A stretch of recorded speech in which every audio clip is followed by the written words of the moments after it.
Hi guys, welcome to another video. So today I wanted to talk about different levels of understanding and why it's important to realize this. So basically, it will help us avoid confusions and contradictions between different concepts and ideas, especially within, say, a practice like Buddhism, where sometimes people will say things like, I am reincarnated as this other thing, or I am trying to make myself enlightened. And then on the other hand, in Buddhism, it's taught that there is no self. So who is this self that's trying to be enlightened? And who is this self that is reincarnated again and again? So this sounds like a contradiction, but as you'll see, that these are actually just different ways of thinking about things and what I call different levels of understanding. So another example is in science, especially in physics, there are different ways of understanding how things move. So there's like Newtonian physics on one hand, which you may learn in high school, where they talk about gravity and as a force that's attracting things and mass and acceleration. And then on the other hand, there's the theory of relativity or general relativity, which seems to contradict the Newtonian physics, because in relativity there is no real force of gravity. It's just a bending of space and time, and a lot of these kind of contradictions come in, but actually they're just two different ways of understanding the motion of objects. So in the same way, there's different parts of Buddhism which can help you understand this deeper reality or the deeper philosophy of it, but they seem to contradict each other if you try to cross them together. So it's better to, if you're explaining something in a philosophical way, you should stick to that sort of explanation rather than mixing it with a devotional way of explaining something. So these levels of understanding that I'm talking about is kind of just my own way of understanding different ways of understanding. So firstly, one level of understanding spiritual concepts within Buddhism is on a devotional level. So you may hear terms like hungry ghosts and Pure Land, and people sort of praying to the Buddha almost like a kind of a personal god, this kind of prayer and worship. So a lot of people might think that some of this is not real Buddhism, but I tend to disagree after I have actually seen people who have taken this kind of devotional path, and I've seen the kinds of things that really kind of blew my mind as a bit of a more of a philosophical person.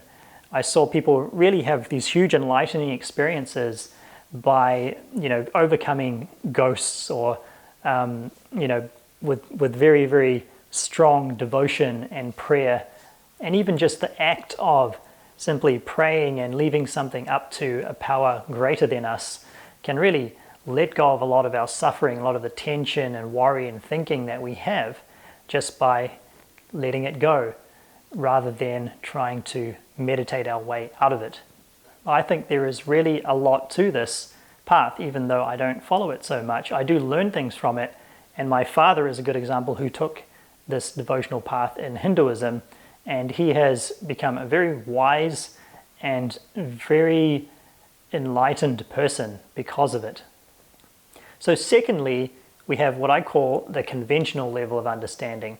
So this is more like what we would use in our everyday conversations with each other, in normal topics, and also in spiritual conversations where we talk about me, here I am, I'm sort of working to improve myself, trying to find my true self, which is just another self, by the way.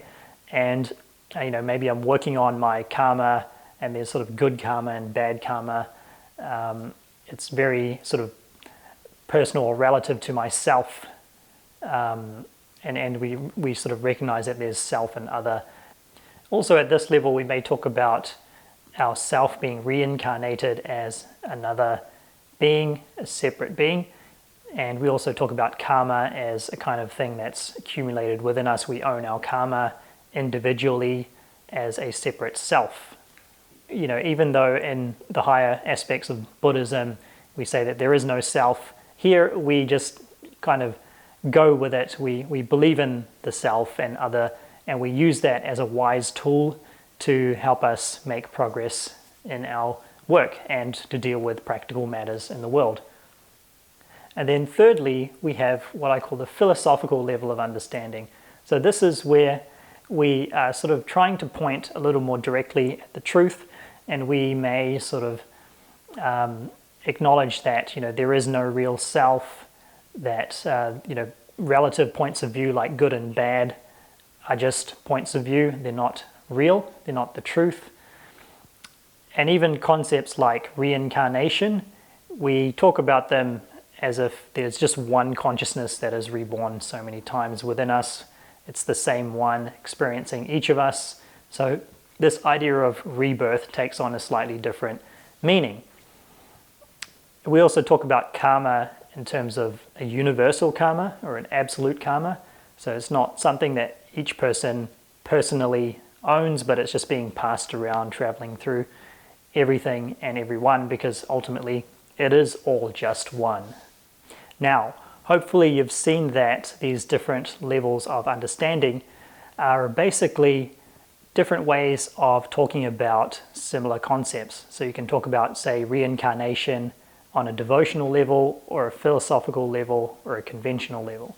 And none of these are right or wrong. They're just different ways at pointing to the truth, which is the ultimate reality that we can't really put into words. Remember that all of these concepts are just concepts, they're just pointers to this one reality which cannot be described, it can only be experienced. And it's also important to remember that what I've talked about here is just my way of understanding. So there could be other ways that I haven't talked about, and an example of some of these may be a scientific way of understanding the world or a mathematical way of understanding the world. A lot of people who believe in science and maths really think that this is the real way or the right way, but I don't think so. I think this underlying untouchable reality which is there right in front of us, that cannot be fully described by any of these ways of thinking. They're just tools which help us to do practical things or useful things, and we can use them wisely or we can use them unwisely. And truly the three tools that I've mentioned here, or the three levels of understanding, they are really just ways to get to embodiment and direct experience, which are much closer to that real reality, the ultimate truth. And this means basically embodying these teachings and concepts and really bringing them into our experience, and then keeping our awareness there and really experiencing what is there without any delusions and seeing everything very clearly. This is much more important than any of these ideas. It's much better to actually be wise rather than just sound wise. So we're getting to the direct experience, to the embodiment of all of these principles, whichever principles you choose to use as your tool. So hopefully that's cleared up some of the confusion or questions you might have had about, for example, in Buddhism, why we talk about myself getting enlightened when there is no self. It's because those are just two different ways of understanding the ideas and understanding a deeper reality. And we use these wisely as tools to get there, to get to that direct experience, to embody it and make progress truly in our paths. So thank you for joining me, and hope you enjoyed that. If you would like to see more, please like and subscribe. I would like to spread this to as many people as possible, make the world a better place. So thank you for listening, and I'll see you on the next one.